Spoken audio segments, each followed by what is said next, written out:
1939ခုနှစ်စက်တင်ဘာလ3ရက်နေ့မှာဗြိတိန်ကဂျာမနီကိုစစ်ကြေညာခဲ့ပြီးတော့စစ်မြေပြင်စဖွင့်ခဲ့တယ်။ဂျာမနီကဗြိတိန်ဘက်ကနောက်ဆုတ်ဖို့ဆိုရင်စစ်အင်အားချင်းရင်ဆိုင်တာထက်ပြည်သူတွေရဲ့စိတ်ဓာတ်ကိုရိုက်ချိုးပြီးတော့ပြည်လုံးကျွတ်ဆန္ဒပြုမှုနဲ့လက်နက်ချအောင်လုပ်ဖို့ကပိုလွယ်လိမ့်မယ်လို့ယူဆခဲ့တယ်။ဒီတော့1940ခုနှစ်စက်တင်ဘာလ9ရက်နေ့ကနေစပြီးတော့လန်ဒန်၊ဘာမင်ဂမ်၊မန်ချက်စတာလိုမြို့ပြကြီးတွေကိုလေကြောင်းနဲ့နေ့စဉ်ရက်ဆက်လာပေါင်းများစွာဇက်တိုက်ပုံကျဲခဲ့ပါတယ်။အဲ့ဒီကနေဂျာမန်တို့ရဲ့ဘုံကျဲကမ်ပိန်း The Blitz ဆိုပြီးတော့သမိုင်းတွင်ကြံရစ်ခဲ့တယ်1940ခုနှစ်စက်တင်ဘာလကနေ1941ခုနှစ်မေလအထိ9လစက်တိုက်ဘုံကျဲခံရတဲ့တဲ့အထိနာဆုံးရှင်းမှာလန်ဒန်မြို့လဲပါပါတယ်။အစောပိုင်းမှာဂျာမန်တွေကလန်ဒန်မြို့ရဲ့စက်မှုဆောင်တဲ့တင်မိုးစိတ်ကမ်းတွေရှိရာအရှေ့ပိုင်း East End ကိုပြစ်မှတ်ထားခဲ့ပြီးတော့အဲ့ဒီအရှေ့ပိုင်းတစ်ခုတည်းတင်ဘုံလုံးရေပေါင်း2000ကျော်အကျဲခံခဲ့ရပါတယ်။စက်တင်ဘာလ23ရက်နေ့မှာတော့ဘက်ကင်ဟမ်နန်းတော်နဲ့အနောက်ပိုင်း West End ကိုပါပြစ်မှတ်ထားလာကြပါတယ်။လန်ဒန်မြို့တစ်မြို့တည်းတင်စက်တင်ဘာလ9ရက်ကနေ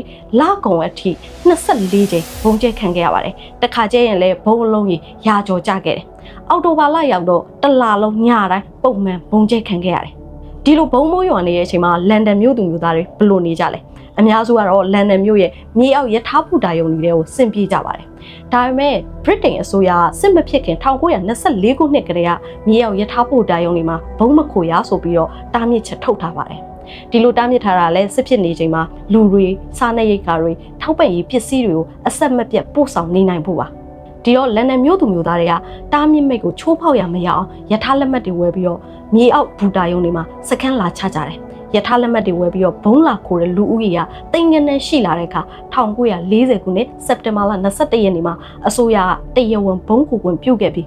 ဘုံလာခိုးတဲ့ဦးရေက1,2400အထိခုန်တက်သွားပါတယ်။နောက်ပိုင်းမှာဘုံခိုးလို့လည်းရအောင်ရထားအသွားလာမှလည်းအနှောက်အယှက်မဖြစ်အောင် London Passenger Transport Board အဖွဲ့ကဦးဆောင်ပြီးတော့ safety code တွေစီကံချက်တွေစထုတ်ခဲ့ကြပါတယ်။စီကံချက်တွေကည6ခွဲကနေစပြီးတော့ဘုံလာခိုးတဲ့လူတွေကိုစလက်ခံတယ်။မနေ့ရထားမထွက်ခွင့်9နာရီမှာအပြင်ပြန်ထွက်ရတယ်။ဘုံခိုခွင့်ပြုတဲ့လက်မှတ်တွေလည်းထုတ်ပေးခဲ့တယ်။နောက်ပိုင်းမှာမြေအောက်ဘူတာယုံ80မှာဘုံခိုလို့အဆင်ပြေအောင်အစအရာစီစဉ်ပေးခဲ့ပါတယ်။နိုဝင်ဘာလ29ရက်နေ့မှာအေးနဲ့တည်စာတွေစရောင်းချပေးခဲ့တယ်။ဒီဇင်ဘာလ9ရက်နေ့ဘူတာယုံ82ခုမှာကန်တင်းဆိုင်တွေစဖွင့်ပေးခဲ့တယ်။ဒီဇင်ဘာလ20ရက်နေ့မှာတော့ပေါင်12000ကျော်အကုန်ကြခံပြီးတော့စေဝါထောက်ပံ့ရေးနဲ့အရေးပေါ်စေကူတာဝန်ဆောင်မှုဌာန86ခုဖွင့်ပေးခဲ့ပါတယ်။အခုခေတ်ငွေကြေးစည်းနဲ့ပြန်တွက်မယ်ဆိုရင်ပေါင်9,100,000ကျော်ကုန်ကျနိုင်တယ်ဆိုပြီးတော့ဖတ်ရှုရပါတယ်။နေရန်ကအိတ်စင်အလုံးကြီး2,400ကျော်တက်ဆင်ပေးခဲ့တယ်။အလေးပေါ်သွားဖို့အတွက် Eason Portable Toilet နဲ့ပုံးတွေချပေးခဲ့တယ်။တချို့ဘူတာယုံတွေမှာဆိုရင်ကလေးကစားကွင်းတွေပါစီစဉ်ပေးခဲ့ပါတယ်။တီဆိုဖျော်ဖြေမှုတွေကိုလည်းလုပ်ခွင့်ပေးခဲ့သေးတယ်။အခုလိုမျိုးလိုအပ်ချက်တွေကိုဖြည်းဖြည်းချင်းဖြည့်ဆည်းပေးပြီးတော့ပြည်သူတွေရဲ့လုံခြုံရေးကိုအလေးထားလေတော့တစ်ဖက်မှာပြည်သူတွေရဲ့စိတ်ဓာတ်ကပြောင်းလဲလာပါတယ်။နေ့စဉ်ရက်ဆက်ညစဉ်ညတိုင်းဘုံကျဲခံရတာကိုသိမထူးနေမထူးnew normal လို့သဘောထားလာကြပြီးနိုင်ငံတော်ရဲ့ဆုံးဖြတ်ချက်ကိုပိုပြီးယုံကြည်လာကြတယ်။ဒီတော့နိုဝင်ဘာလမှာလုပ်ခဲ့တဲ့စစ်တမ်းတွေအရဘုံတန်တင်နေတဲ့လန်ဒန်မြို့သူမြို့သား80%က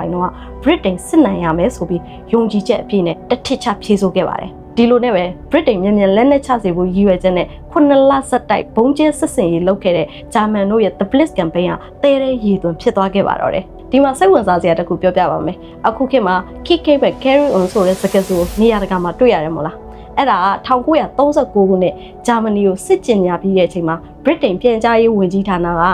ပြည်သူတွေကိုမကြောက်လန့်ဖို့နဲ့စိတ်သက်ခိုင်ခိုင်ထားဖို့ရည်ရွယ်ပြီးတော့ထုတ်ပြန်ခဲ့တဲ့ poster ပဲဖြစ်ပါတယ်။ဗြိတိန်ပြည်သူတွေကတကယ်လဲစိတ်အေးထားပြီးလှုပ်ရှားရှိရလို့ရင်ကြံ့ကြံ့ခံခဲ့တယ်လို့ပြောရမလားပဲ။ဒီနေ့ကတော့ဒီလောက်ပါပဲ။နောက်ပိုင်းမှာလည်း fashion media တွေကိုပြန်လဲမျှဝေပေးပါမယ်ရှင်။